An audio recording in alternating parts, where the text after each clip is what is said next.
So thank you for staying with us. I think this panel, especially given the number of people in the audience that are from the ecosystem, is important. Why?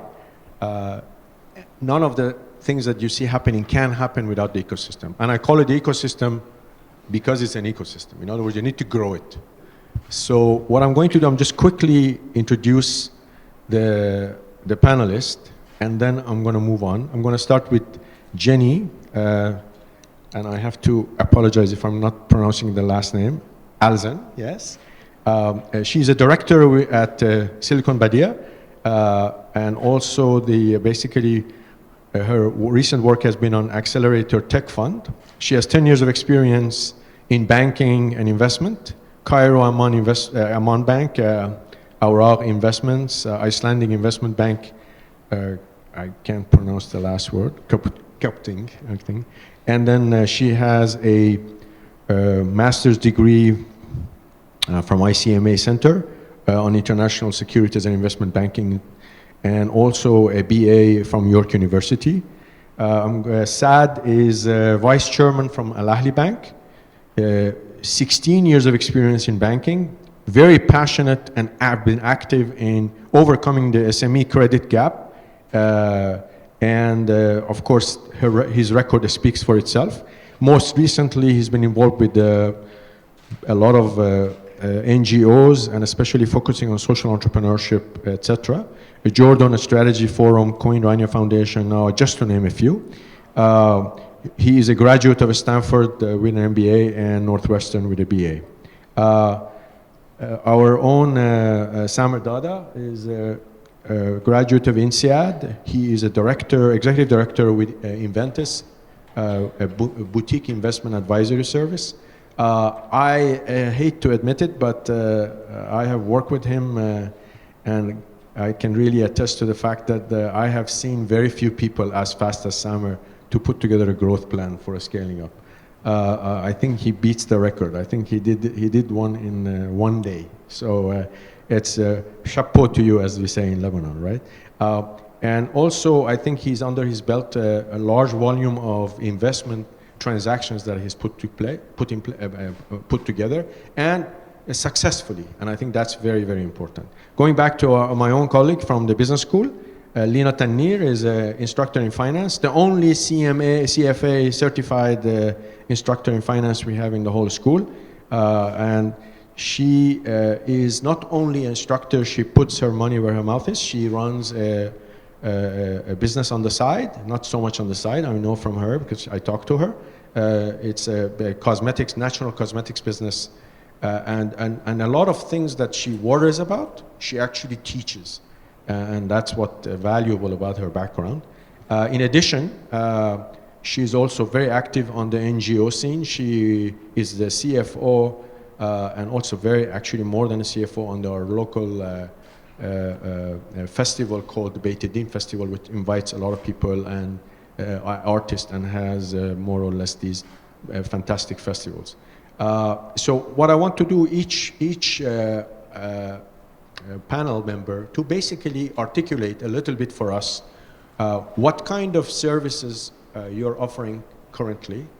Focus on a couple, I prefer, and we have talked about this before, and then relate it to the challenges that your ecosystem is experiencing, and maybe say a few words at the end about the fact that maybe we leave it for the second round, what you project into the future you're going to be working on.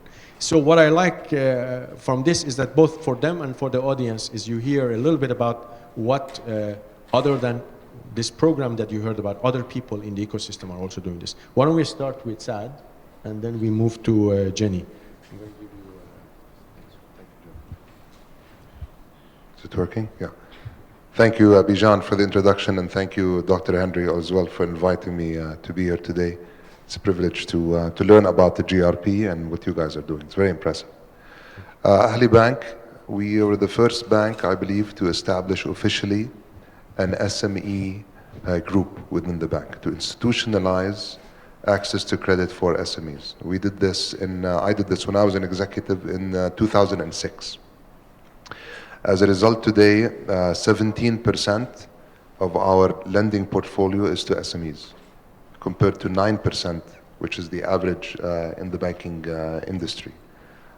For emerging economies that are doing well, the standard should be, the average should be between 25 to 30% of total lending should be towards SMEs. So our target is eventually to get to 25% of our total lending portfolio for SMEs.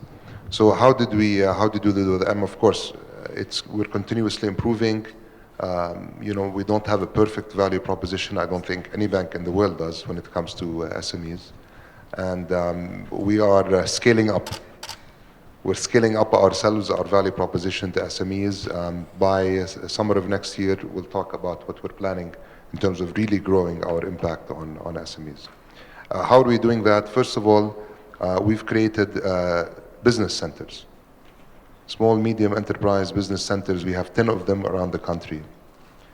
With specialized, all around the country, including all of the governorates in Jordan, which is very important to us, that specialize in the delivery of SME services. SMEs are very different than corporates and very different than retail banking customers. So we understood that very early on and developed a value proposition that's very specifically tailored to SMEs. We're improving this value proposition. Specifically, what do they do? Another thing that we do as well to grow our impact or to improve access to credit is to improve the bankability. We call it bankability of our customers. There are some 98% of all registered companies in Jordan are SMEs. Very few of them are bankable, unfortunately, for the reasons that were already mentioned here, right? Whether it's governance-related issues, whether it's cash flow management, whether it's even basic financial awareness. Something else that wasn't touched upon here, which I think is really fundamental, is audited financials for banks. Banks, the fiduciary responsibility of a bank, primarily number one, is towards its depositors, not to its shareholders, not to anything else. It's really depositors. Banks aren't venture capitalists. They're not meant to take massive amounts of risk with their lending portfolios. They're supposed to do it in a calculated way. And the problem is, I would say 80% of SMEs that approach us for lending do not have audited financials. Of the remaining 20%, another 80% have financials that aren't accurate. Essentially, very frankly, and as you are all aware, essentially to evade paying tax. So this is, I think, a regulatory problem. We're developing, and the other thing that the central bank did recently, which is insist that all the banks only lend. And this is something we're negotiating now with the central bank because it's actually working against the SMEs today and our growth of them, that only lend to SMEs with audited financials. We're also learning how to operate in this type of context where a lot of times the financials aren't very clear, and we still have to make lending decisions for our customers with unclear financials. So it's a struggle, but we're doing it. I don't want to keep talking. I can keep talking for hours about what we've done. Maybe one last thing I need to mention is I mentioned bankability, improving bankability. We do that. We were the first to establish an SME academy. So once to twice a month, we give free classes to not just our customers. It's part of our corporate social responsibility as well to all SMEs. We welcome all of you to attend to essentially improve their bankability and to improve their financial awareness. And honestly, it's paying off. We've been doing, the last 9 months, we've been doing it in all the governorates. We're focusing now on the governorates. So we're, all over the country. We've had 9 sessions in governorates across the country. And it's really having a deep impact.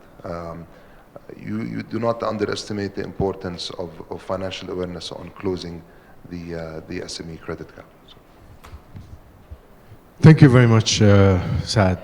So Saad Mouasher, perspective on bankability I like, because I think this is, focuses on a large spectrum, and obviously not all of these are scalable, but it's very important to set the foundation for at least they all have an equal chance. You're leveling the playing field like this, very important, good important work. I'm going to ask Jenny to tell us about her work, and it would be great to kind of give us, what a little bit overview of what exactly it is that you make interventions and how is it relevant? It would be very useful, I think, for the audience to hear. Okay. Thank you very much, Bijan, and thank you to AUB and JCP for an interesting event and for inviting me to be part of this panel. I'll tell you a little bit about what we do. Silicon Badia, we're a venture capital firm. We invest in early stage and Series A startups in Jordan and Levant. And I think, the banner behind us talks about scale up. And when thinking about how we support our portfolio companies in scaling up, a couple of days ago I was thinking about what are the main challenges and what are the ways that we help them out. And I think I've been able to narrow it down to about 3 different challenges. And it's interestingly enough, on the previous panel, quite a lot of that has already been mentioned. For instance, I think Ahlzen was talking about the problem of strategic guidance. We're talking about the importance of a team and accessing talent, as well as fundraising capabilities. I think that came from Yusuf. So those are the 3 main aspects that we focus on in terms of helping our portfolio companies in scale. Now, Silicon Badia, obviously, the organization dates back to 2005.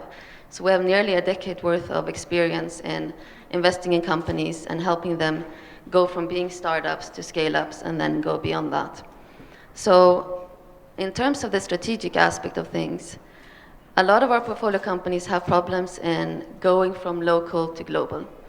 And in Silicon Badia, we've always felt that we want to be a bridge between East and West and to help these companies going from local to global. So a couple of years ago, we set up an outreach program called the Badia Outreach, which was basically an experiment to build bridges with international investors and strategic partners out in the American market. So to give you a story of one of our portfolio companies, it's called Mixed Dimensions. It's a company that does and builds browser-based 3D, as well as they have a cloud-based platform for that. There were a couple of guys that came out of the business park that wanted to relocate to the US. And through our outreach program, we managed to introduce them to some of the investors and strategic partners out there. And recently, earlier this year, they managed to close a significant round from American VCs. So that's on the aspect of the strategic guidance. In terms of access to talent and finding the right team, I think this is a challenge that every single company in this part of the world is facing. And I think this is something that we continuously work on and help our portfolio companies with. I think it's key to be able to identify and accurately compensate talent in the correct way. And I think last but not least, I think, being a VC, it's very important for us to be able to help our portfolio companies to get access to finance and to help them fundraise and secure follow-on investments. So what we try to do is to provide relationship capital where the portfolio companies can tap our network of international investors and VCs. For instance, we've co-invested with VCs like 500 Startups, we have Hummingbirds, we have Vostok New Ventures, we have Intel Capital. So we bring in the international expertise as well to our portfolio companies. And I think as an evidence of the work that we've done on that end is in our Badia Impact Fund, for every $1 that we have extended to our portfolio companies, they have been able to raise another $2.75 from external third parties. So I think, all in all, these are the 3 main things that, we help out on the portfolio company side, and really taking them from the early stage startups to really scale and go international. Thank you, Jenny. And I think I really like the fact that you have to realize from the discussion here, and pointing out each panel member, that scaling up is a step-by-step concrete action, and there is no substitute for hard work. Putting people together so that there is a relationship, and then supporting it going forward. You build that step by step, and it's hard work for the companies, but it's also hard work for the ecosystem to making sure this happens. Very good work, and I think it's a great basis to go forward. I'm going to ask now our team member Samer to tell us a little bit about what kind of ecosystem support that you can kind of share experiences that has been relevant and useful. First of all, thank you, Dr. Bijan, for the compliment. I hope, before in the introduction, I hope we're really up to the level that you're talking. Anyways, at Inventis, we built our career working with huge corporations. And you see the main difference between huge corporations and SMEs is that huge corporations call us and tell us we have an issue and they have identified it. And we go and we say, okay, this is a distribution issue, but then obviously we find many other issues so that we can upsell and cross-sell. But in any case, they know, but they don't know, but they know what their problem is. While in SMEs, they know that they don't know. And this is the interesting thing. Scaling up is really interesting because you have to find the gaps. You have to know what are your gaps. So together with Dr. Bijan, actually, we developed a framework on this GRP program. The framework covers, the regular things, strategy, operating models, systems, processes, etc. But what we did a 2-day diagnostic of each company. I think we spent a lot of time with the entrepreneurs, the great entrepreneurs that spoke before and are here at the audience. And we have identified, things that they haven't realized before. In the least of it, their strategy, who are their customers? They've been working a lot in the business, pivoting every time, changing. Tell them, who are your customers? They don't know. They're selling them, but they don't know who they are. So there are so many things, so many gaps that we identified in this program that I think was very helpful for the program and to build the education afterwards and the one-on-one mentoring. So in principle, what I'm trying to say is that in scaling up, we don't know what the gaps are. We have to take a step back. We have to realize what are our weaknesses and what are our strengths, put together a clear strategy and a clear roadmap to go forward. And this is really what we try to support in this program, and going forward, GRP will be about. Thank you very much, Samer. I think this is actually useful. So my lesson actually from this and a lot of the work that has been done, especially with Inventis, but also our own contact with the companies throughout this process, is that to grow fast, you need to go slow, to take stock what you're doing, how you're doing it, what is wrong, what is right, and then you can kind of set the steps in place and you can grow fast. But that the slowdown is very hard to do, but it's very important. And I think this was a very important ingredient in our program. And you guys brought immense expertise that I really have a lot of respect for. Thank you. Why don't we ask Lina to tell us about from your point of view, especially in teaching, what you think was some of the relevance of some of these tools, concretely? Well, thanks, Bijan, and thank you for having me on this panel and in this program as well.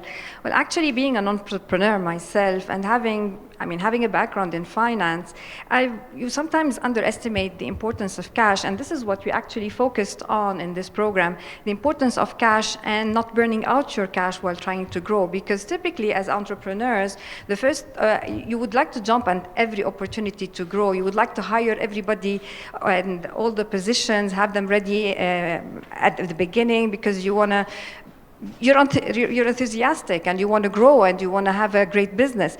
But typically this does not happen easily. You don't want to get to that point where you actually burn out your business. It's like, that's why we focused on cash, and one of the main aspects of cash that we focused on was the cash conversion cycle that you managed earlier. This is actually how long it takes $1 to be created and getting back and collected into the business. And we used this to define what we call the self-financing growth rate. That is how much the company itself can grow with its own cash that is being generated from its own operations. And then we actually looked at what if if we change some of these ratios or some of these levers that we identified so that we actually try to accelerate that cycle. If you can accelerate that cycle, that necessarily means that we can actually grow at a higher level. And that's what we actually try to do. And we actually worked with every single one of the amazing entrepreneurs that I met during, it was last year, I guess. And we saw how much we can sustain in terms of growing at a higher pace by simply lowering or accelerating some of the ratios we identified.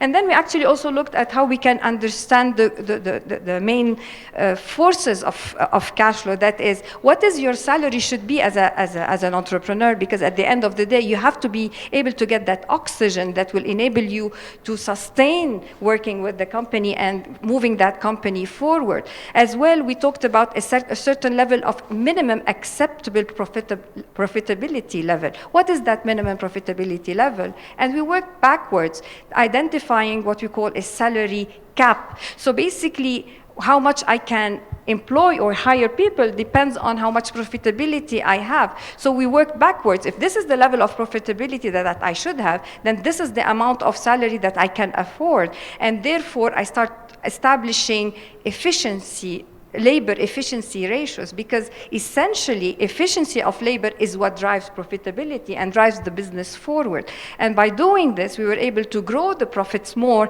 and therefore more profits means I am able to employ people more and more. And we also worked on looking at the core capital. Core capital means what I should have as a minimum to be able to survive and jump at new opportunities. As an old-timer would say, he would love recessions, because in terms of recessions, if you have cash, you're king. You know, you can get the best at the cheapest. Thank you very much, Lina. So the lesson also I take away from that session, and a lot of it was eye-opening for me, was that especially the fact that a lot of entrepreneurs actually end up hiding their salary somehow and not reporting it properly because it makes the balance sheet look good. But it turns out one of the lessons that basically, and I know Lina was very honest that in her own business, she and her husband had basically almost a marital showdown over this, that we have to basically put realistic numbers in the balance sheet. Why? If we don't have that, what's going to happen for replacement? If we have to replace one of us, what are we going to do? Where we cannot pay ourselves on a zero salary or $10 annual salary. So I think that's these things are forgotten, but actually make a big difference in how you move forward. Thank you, Lina. So we're going to go in reverse now. I'm going to give it to Jenny to tell us about just a couple of points or program or any visions you have going forward that you think would basically help the ecosystem in some aspect. And I know you have quite a few things in the store, so maybe you can share a couple of them with us. Okay, thank you. Yeah, I think one of the really exciting programs and initiatives that we're now in the process of setting up and establishing is the MENA Investment Initiative that we're doing in partnership with Endeavor Jordan. And this is a USAID initiative that is seeking to provide matching investment capital and technical assistance to businesses and investors in Jordan. This initiative is it's really innovative in many different ways. I mean, we've looked over the past couple of years, there's been a lot of efforts and developments within the startup ecosystem, but we felt up until now there hasn't been enough. Well, there has been efforts, but not enough, for instance, to develop the funding ecosystem or to help to companies to scale up. So we decided together with Endeavor that we want to put together an enabler that will address certain parts of the ecosystem that we feel is missing. So there's going to be 3 pillars, basically. One is going to be focusing on the scale-ups, and I think Rasha Manna, the moderator of the previous channel, can talk more about that. And that they're going to be providing mentoring, consultancy, investment readiness, preparation, and talent and educational support, I believe. Another aspect is going to be to develop the next generation of fund managers. So we want to invest into new funds and get new fund managers up and running, giving them the technical expertise on how to run and operate and manage a fund. And last but not least, we also want to focus on angel investors and set up a co-angel fund that will match investments that angel investors are doing. Excellent. Very exciting items coming online, and I think, look forward to really a maturing ecosystem around these issues. It's really exciting times, I think, for this to be going on. I'm going to give it now back to Saad to tell us a few things. About the future. Okay, so if I were to summarize, I can say we're focusing on 3 things to increase access to credit to SMEs. First of all, we just deployed Ahli Bank, probably the most advanced banking system in the Middle East, maybe one of the most in the world. It's given us all these massive new capabilities, from business analytics to risk analytics to all of that, to productization. And the way we're going to leverage that with SMEs is essentially to create products. So the problem today with SME growth for banks is, if you deal with a small business as if it's a large business, and if you study the credit needs of that business as if you're studying it for a large corporate, it's a very expensive process. It takes too long, and you can't scale. I mean, you can do that for the 1,000 corporates that you have in Jordan, but when you have 500,000 MSMEs, in the formal and informal economy, you can't use that same operating model to grow and to scale, right? You need to. So the way we did that is we invested heavily in technology. We'll be deploying these capabilities essentially to productize and to start growing essentially through our SME base by selling products. So very standardized, very simple for the small business to understand, a very quick turnaround time, that type of thing. So we're looking into that, and trust me, this is not easy to do. The capabilities, the human resource capabilities to deploy these products aren't readily available in the market. So there's this steep learning curve, but we're working on that. The other thing we're investing in more heavily is in our business centers. Is it 10 or 11? Is it 11 Ghassan or 10 now? 11 business centers across the country. We will be investing heavily in our people, essentially, to develop their advisory and consulting capabilities. So, and I love what you said, with your Inventis experience, is, corporates know what their problems are, SMEs don't. That's the other thing with SMEs.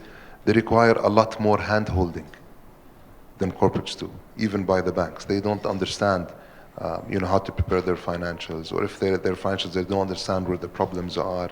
They don't understand how to grow their businesses all the time. They can't see a problem coming when it's very obvious for somebody with business acumen to identify exactly where the crisis is going to happen, etc. So they do require a lot more hand-holding, ironically, than large corporates who are, very sophisticated. They have advanced financial management. They have executive management. They don't really need them. All they need from the banks is their money. Give me your money. Don't come back to me, unless I'm delayed with in my repayment. Don't talk to me. As opposed to SMEs that require a lot of hand-holding and support. So we're developing these capabilities on the ground by developing new operational models. So for example, in our SME business centers, all the transactions for SME customers will be done by a special team to free up the relationship managers to do more higher level work, which is business advisory and relationship management and scaling up type services. So by middle of next year, I think our team will be at a level where, they will be very advanced in terms of their advisory capabilities. And the last thing which we are doing is we're working, and I'm not announcing this officially yet, but probably worth mentioning because the word is already going out. We're creating the region's first fintech accelerator together with Silicon Badia, essentially to focus on financial inclusion. So we want to disrupt ourselves. We want to invite entrepreneurs from all over the region, all over the world, to come to our accelerator and to help introduce new products and services, essentially to increase financial inclusion, using fintech innovations. Today we are ready for this. And I think this will be really something when it's up and running, which is very soon, between now and the end of the year, will have a profound impact as well on financial inclusion and on the industry, locally and regionally. Excellent. So what I take away from actually the first part of what you said about basically focusing on SME banking, and they're not corporate. And I think this is a challenge for most banks because banks are used to the corporates, and that's a good service. I think focus on what is good enough for SMEs, it's the trick. And once you find that sweet spot, it's going to be disruptive, I would say. And I think it's excellent because to me this is a very under-explored aspect of the market. So salute to you doing that, and the fintech thing is great. Looking forward to hearing more about it. Samer, Lina, what would you like to add to this? It would be great to hear if you want to add. I mean, obviously, I mean, my experience is more outside Jordan. We've been doing a lot of support for the entrepreneurs and the SMEs in Lebanon and beyond that. Whether as investors, we do club investments, we do as well mentorship and support for the whole ecosystem, accelerators, VCs, etc. in Lebanon. But I mean, again, coming to Jordan, I think there's a huge potential in this market. I've been telling most of the entrepreneurs around that there's a lot of hidden technical skills available here. The problem is about packaging, is about creativity, is about approaching the market, and I think this is a key challenge in most of the companies that we saw, and some have obviously overcome it, but the market has not yet. So I think there's a lot of work to be done in that aspect as well, not only on the access to finance and what have you, but also on more soft skills related to marketing, sales, and the creative approach to packaging a business. I think this is important to mention as well. Good point. I want to make an announcement. Looks like our two panelists, Samer and Lina, need to leave soon. We need to the airport. So we're going to open up to questions, but if you have any questions for them, they should go first. And then we open it up for other people, and take some questions, and then we want to have enough time to kind of also just hang out and network a little bit after the event. So any questions for the panelists? Open floor. Please don't speak at the same time. Anyone? I don't see Hazem anymore, so I don't think we have any questions. So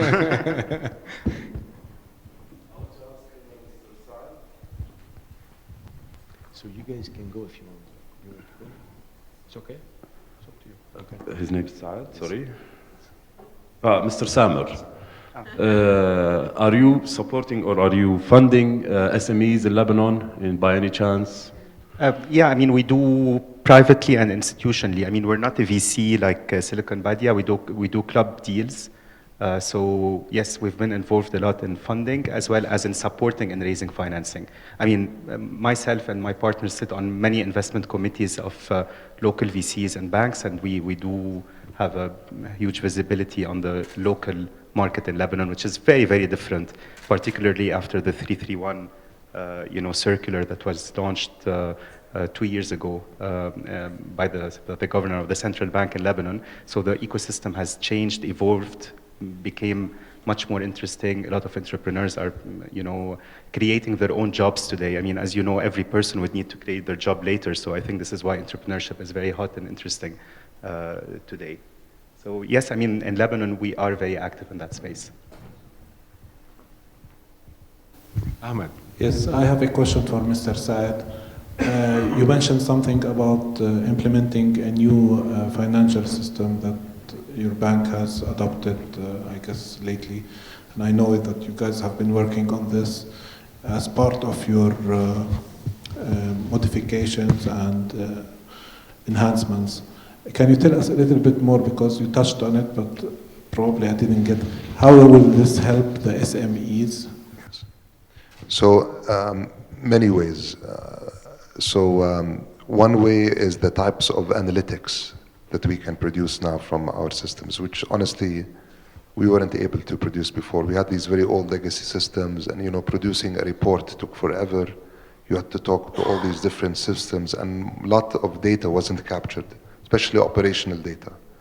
So now when you have really state-of-the-art sort of databases, data warehousing, and all of this information from all these different systems is captured, you can produce real-time data and conduct some very, very interesting analysis.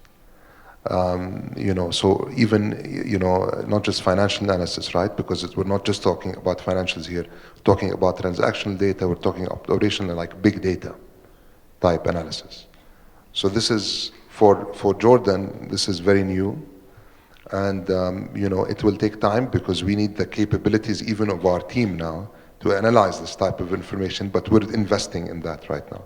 So we predict this will help us in a very big way with credit, with loan origination, right, with credit analysis, all these algorithms that are in the systems today in terms of assessing risks have become really advanced. So it's a question of just us now, the human resources, keeping up with the machine.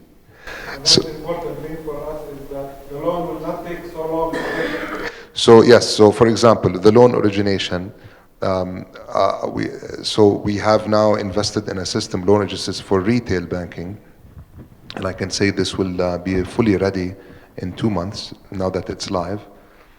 We can give a response with less than a minute on retail loans.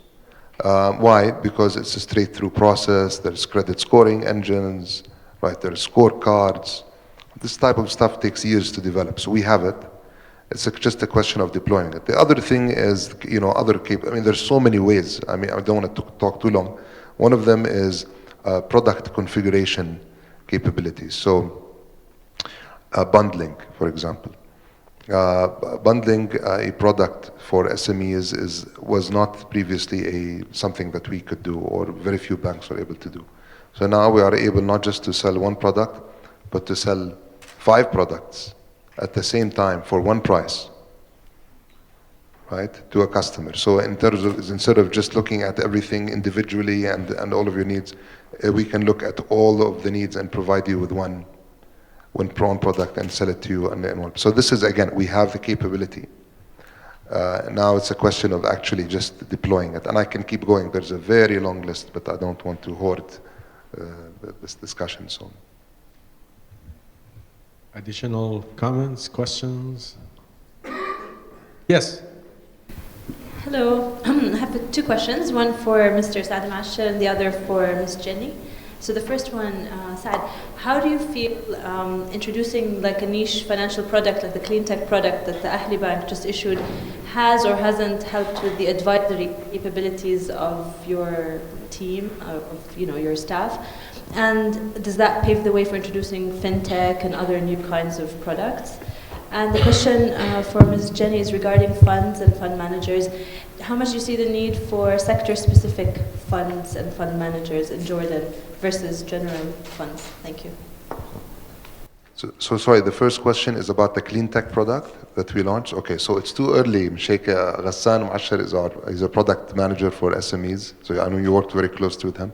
Probably it's too early to assess in terms of, we created a USAID, with USAID, a clean tech product for SMEs. We just launched it very recently, so we're just beginning now to develop that type of thing. But that's exactly the type of collaboration we want to create with the industry. I hope that as ecosystem players, you can think of the bank as a platform. And how can you use our bank, to sell your products and services, right? That's what we're trying to do. That's why we're creating this fintech accelerator. We want, products, ideas, fintech startups to come in from the outside and to plug and play with us. We invested in this middleware layer, which makes it an IBM middleware layer by design, which is, cost us millions. And the reason we did that is it gives startups, fintech startups or businesses, many of your own businesses yourselves, the ability to come and essentially through an API interface to plug and play with our bank. I see this type of collaboration as really growing in a huge way going forward for us. So thank you for that question. So regarding your questions on whether or not we should have sector-specific funds, I think that's a very interesting one because Now, I think this region is ready for thematic funds. I mean, I think up until now, there's been a lot of new VCs coming up in the region, and a lot of them are just generic investing in ICT technology, tech-enabled companies. I think what Saad is talking about, we're in the process of setting up a fintech fund. I think that is one example of the fact that we're now going more specific into certain sectors and specializing in that. So I think definitely for the fund managers and the new funds that we are hoping to set up with the MENA Investment Initiative, some of the pipeline funds that we have been looking at is, one fund is, for instance, looking into education. Another one is looking to set up a fund in the entertainment. And we have several aspects of funds that are looking to become more sector specific. So I think definitely that's the way forward. Great. Thank you, Jenny. Any other comments? Questions? Okay, I think since we are running behind schedule, I'm going to thank the panel. Thank you very much for being here, and I think this was very fruitful discussion. A lot of exciting things have happened. A lot of things looks like they're forthcoming. Keep tuned, and particularly let's, during the networking, maybe we can mingle and even find out more. Thank you very much, my fellow panelists. Appreciate it.